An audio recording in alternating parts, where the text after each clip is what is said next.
All right, here we are heading to Montgomery Gibbs Airport here in San Diego, where my airplane has been hangared the last couple years. I've been asked to kind of do a walkthrough of my airplane. So we're going to do a walk around of my Cirrus SR22 Turbo. Bought it a couple years ago. I'm going to show you the things that I like about my Cirrus. I'm going to show you some things that I don't like about the Cirrus. And for those of you who are looking to buy one, this will kind of give you a little bit more insight. For those who just want to see a cool airplane, I'm going to talk about the avionics. I'm going to talk about just the cool features it has and the things that if I was buying an airplane that I would want to see, or if someone was showing me their airplane that I would want to kind of know. So I started flying a couple of years ago, decided to buy an airplane. I could have gone with like a Cessna 182 or something like that, but I wanted something bigger. I wanted something faster. I wanted something safer.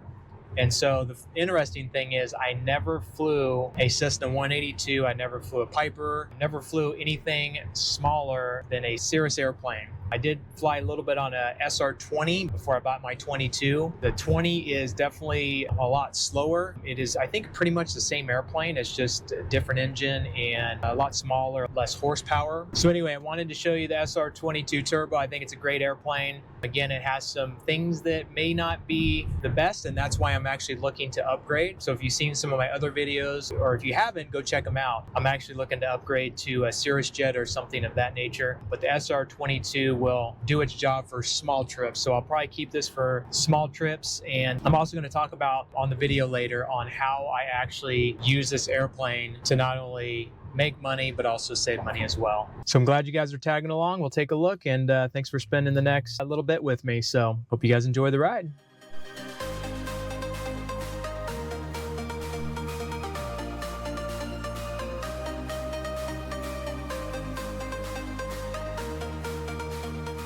All right, here at Coast Aviation, if you guys are looking for a flight school in San Diego or Southern California, this is the place to go. They are also great at managing airplanes. I've had my airplane here for about 2 years now. The staff is great, customer service is great. Definitely not the cheapest for the mechanics and the maintenance and things of that nature, but if you value service and everybody here is just super friendly and super easy to work with, this is the place to go.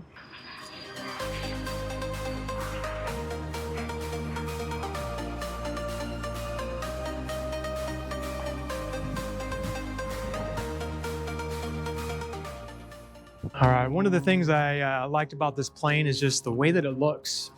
You know, honestly, it doesn't look like $1 million airplane. If someone would have told me 3 years ago, like showed me a picture and said, this is $1 million airplane, I'd be like, you're crazy. But any which way, it is what it is. So here's the outside. One thing that I like about, I don't know if this is just on the turbo, but instead of having a hole that you suck to test the stall warning, this is stall warning indicator. So all you got to do is just kind of push the tab when you test it. So something that's kind of nice. And we'll walk around, we'll get in the plane here. So here's the baggage compartment. It's actually got, it doesn't look very big, but it's got quite a bit of room in it. You can actually fit probably 2 decent sized carry-ons and maybe another bag, or gosh, at least 4 or 5 or maybe even 6 different like little bags. Don't mind the mess. Kind of all scattered there. Is these wheels here.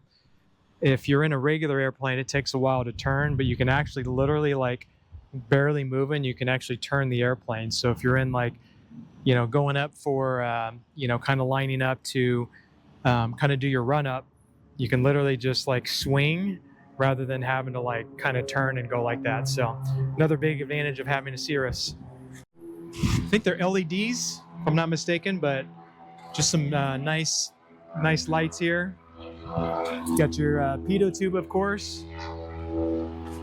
Everything else, if you know about airplanes, pretty self-explanatory. But look at those Lamborghini doors. Those are pretty cool, pretty slick. Not necessarily needed in an airplane, but something that's pretty cool. All right, let's take you inside. All right, cool. Here we are inside the airplane. One thing I love is the side stick. Not a lot of planes have this, but you have the the buttons here that you can talk to the tower. You've got your Autopilot disconnect. You've got your trim, which is very nice just to have that all right here.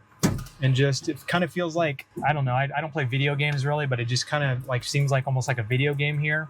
And I just love not having a yoke here. I've actually never, interesting enough, never flown an airplane with a yoke, so I can't tell you big difference between the two, but I can tell you that if I had a yoke here, it would, I don't know, I would just kind of feel weird. But obviously I'm going to upgrade airplanes probably to like maybe a Phenom and actually an Eclipse 550 and a Cirrus jet do have the side stick, so that'd be cool if I continue with the side stick. So there's a lot of room here, man. I'll tell you, I'll see if I can't do a video back in the back, but I mean, I'm pushed all the way back, and look how much, I feel like I could go back a little further. No, I guess that's it. But man, if you're like, I don't know, even 6'9", I bet you could, well, you might hit the top here, but if you're a big guy, you could probably fit here pretty well. You've got your two MFD and PFD panels. The main display here got your air speeds, it's got your altitude, it's got most of your main features here, which is really cool and easy to use. You also have your weight and balance in here you can do. Just, you know, again, one of the reasons I bought this airplane was the automation and the avionics. You've got oxygen, so if you need oxygen, you can just flip that button on, and there's a thing up here to put your oxygen cannula into. You got your, I don't know if you can see up here, you've got your caps handle. So one of the reasons that I bought this airplane that I was comfortable with flying was actually because of the parachute. So anybody over 600 feet, from what I understand, that has pulled the parachute has actually survived. So 600 feet is the minimum altitude, they say, for a turbo. I think a turbo is a little bit heavier for an SR20, and I think a regular SR22 is like 500 feet AGL. Caps handle here. If you ever have an emergency up above that, all you do is power out, and then you pull 50 pounds of pressure on this handle here, and the parachute deploys, and hopefully you come down safe for a landing. You've got all of your autopilot stuff here. So you've got your flight level change, your vertical speed change, VNAV, altimeter setting here, and you also have one up top here as well. So either the passenger can do it, or the co-pilot can do it, or you can do it. You've got the comms, so it actually has Cirrus XM in here, which is kind of cool. So you can listen to that into your headphones. And you can program it to where someone's talking, the music comes off. Obviously, you've got your flaps down here. You've got your touchscreen here, so if you ever want to program an airport into here. One of the great features in here is you can also just type, so if you type in the airport, KMYF, so I'll just throw one in there. You can actually select on there, and it'll actually pull up all of the radio settings. So you don't have to actually know the radio settings. You can go in here, you can actually pull up the map. So all of the maps of the airports are in here as long as it's updated, which is super cool. It kind of makes it really easy. You got your ignition over here. You got your left mag and your right mag that, of course, you test every time you fly. This is a turbo, which means that when you're at higher altitudes, instead of the engine kind of starving for air because of how thin the air is up top, it actually flies as if it's pretty much ground level. That's one of the reasons I got this plane, is so that I could fly like up in the mountains, for instance. If you're taking off, you're not worried about performance or anything of that nature. So if you're trying to clear mountains and things of that, it's not a big issue.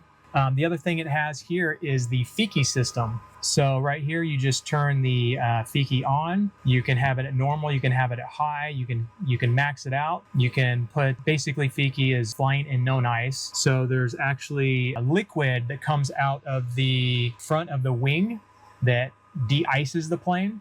And then you can also hit this button here for the windshield, which is cool. If you get ice on the windshield, you just hit this, and de-icing comes up on the windshield and actually melts the ice, which makes it much safer. I don't want to say super safe, but yeah, I guess you can call it super safe, but definitely much safer to fly. So one of the things that I was kind of scared of is going up into weather and all of a sudden get icing when you're not expecting it. So with this, you can actually just turn the system on, and it should de-ice the plane as long as you're not too thick into ice.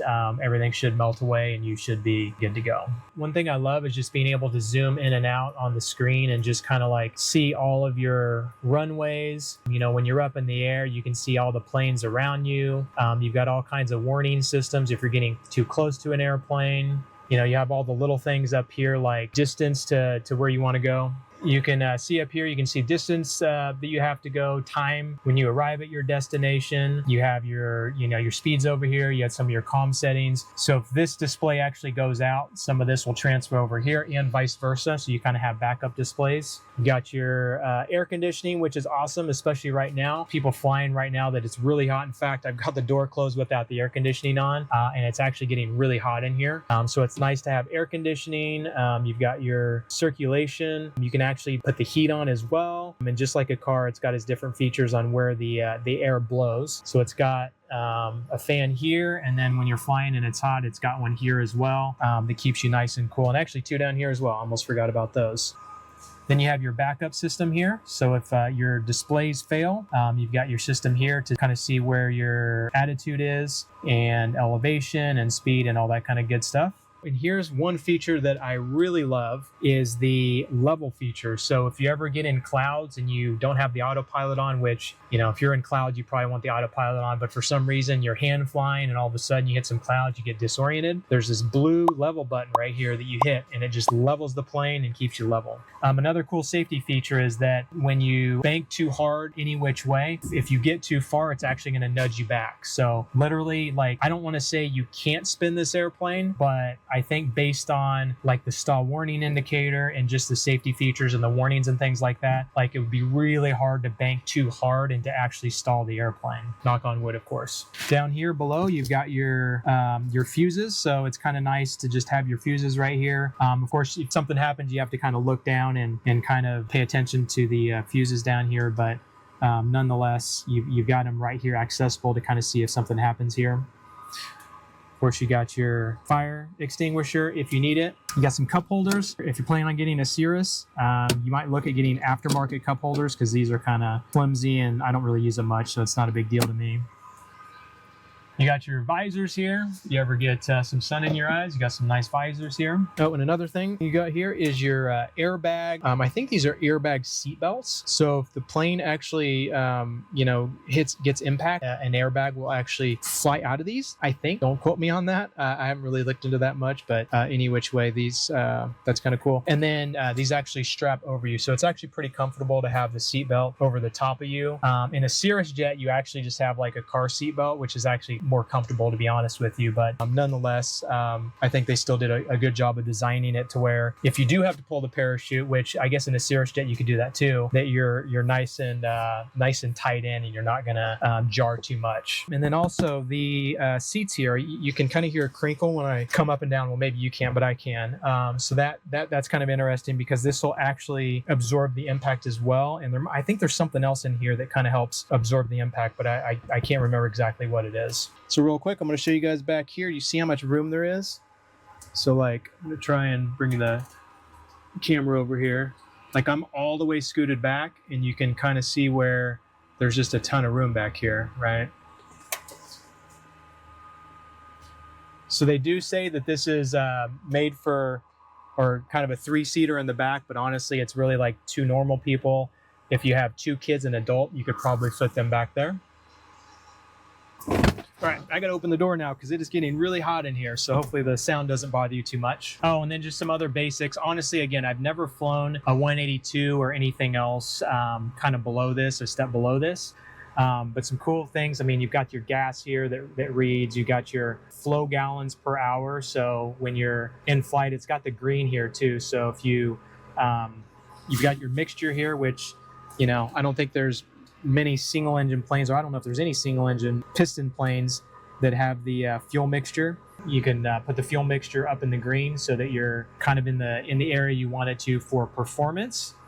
You got your power settings, of course. You've got we're plugged into power right now, as you probably saw from the outside, but you have your power settings here.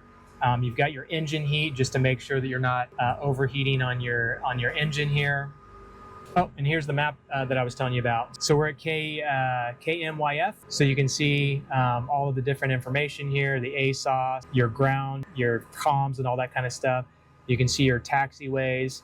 So as long as you have this downloaded for the area you're flying in, you can actually pull up the maps and kind of see where you're going and all of that good stuff. And it actually displays on the screen as an actual map and shows you where you are in relation to that. So that's super cool. Oh, and one of the last things I'll say is if you're wanting to do a instrument approach, you can do that on here. Again, I'm not familiar with Cessna 182 and some of the other smaller airplanes, but I know a lot of them don't have very advanced avionics. So once I get instrument rated, which will be some time, I can still do an instrument approach on here. So I can program it, set it up, have it do the flight level changes, kind of all that good stuff. So again, if I'm in the clouds, which I'm not instrument rated, but typically I have an instrument rated pilot with me, we can do an instrument approach with this system. And again, I've never flown an airplane without these avionics, but I can tell you that I probably would not want to fly an airplane without these avionics, just because it's so advanced, it's so automated, so many different safety features. It just seems to make sense.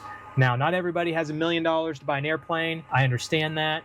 You can actually get one of these used, probably 10 to 15 years old, for closer to like 300,000, maybe 500,000. I think from what I understand, like 22s, probably 300,000 is the bottom you can get for a plane like this. For an SR20, which is the same airplane, but less, like smaller engine, less horsepower, all that good stuff. I think very similar avionics. You could probably get a little bit lower than that, maybe like a couple 100,000 for a pretty used one. And even the brand new SR20s, I think, are like still probably around 700,000. So overall, super happy with this plane. So I told you there is some things that I don't like about this plane. I would say the only downfall to this airplane is that if you're looking to carry a lot with you, this may not be the plane for you. There's actually smaller, less horsepower airplanes like Mooney, I think, is one of them, where you can sit 4 people and you can even sit maybe 6 people and just carry a lot more. Because the engine and everything that's had so heavy, it doesn't allow you to carry as many people. So I'll give you an example. I went to, and I'll put a link up here if you want to check it out. I flew to Catalina Island last year for my birthday, and it was me, a co-pilot, which again, I always have a safety pilot with me, just that's the way I do things. I feel like if you can afford to have a safety pilot with you, you do it. Or if you have someone that's just wanting to get hours, having someone with you just makes a lot of sense. I had my son in his car seat. He was 4 years old at the time, and my wife and some baggage, and we weren't quite maxed out, and we didn't go very far. We were only like halfway with fuel, and it was only like a 45-minute flight. So if we would have gone the max distance with just us 4 in it, basically 3.5 people, it probably would have only been able to go 2 hours, maybe 3 max. So that's one of the reasons that I'm planning to upgrade it to a new airplane, or add on, I should say, to a new airplane, is because of that, because like if we want to do this and do a longer trip, we have to stop multiple times and that kind of thing. So if you're flying by yourself and you're filling up with fuel, you can actually go a pretty good distance. I think they say 1,000 is the max distance this can go. With one person full fuel, I think you could probably get close to that. I think I've heard of people doing, I think a little over 1,000 nautical miles. I can't remember if I said feet, but if I said feet, I meant nautical miles. And that's the other reason that I started with this airplane. A Cessna 182, I can't remember, it goes like 100 knots cruise speed, maybe a little less than 100 knots. This will fly 180 to 200 knots max, is what they say. I've been 210, 220 in this, which equates to about 250 miles an hour, which is really cooking. And that's in a tailwind and in really good conditions. So that's what I've got for you guys. Thanks for coming along for the ride here. And it wasn't really a ride, but you know what I'm saying. Overall, love the Cirrus. I think it's a great airplane. It's got a lot of great avionics. It's got a lot of great safety features. If you want to fly high, far, and fast in a single engine piston, this is probably the way to go.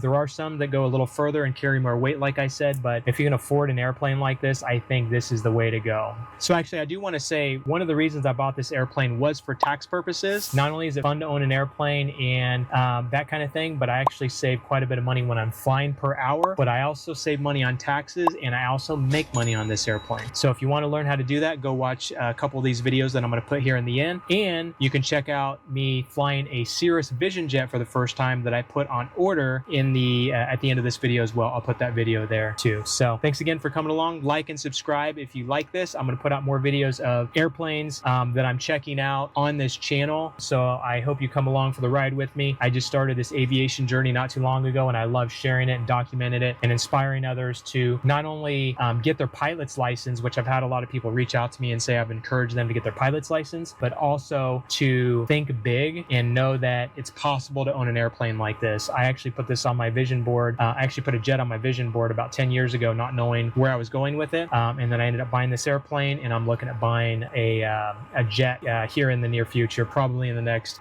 12 to 18 months. So again, thanks for coming along for the ride, and we'll see you on the next video. As I started walking out, I saw all of the Cirruses here. I didn't realize they had so many Cirruses here, so check these out as the end of the video.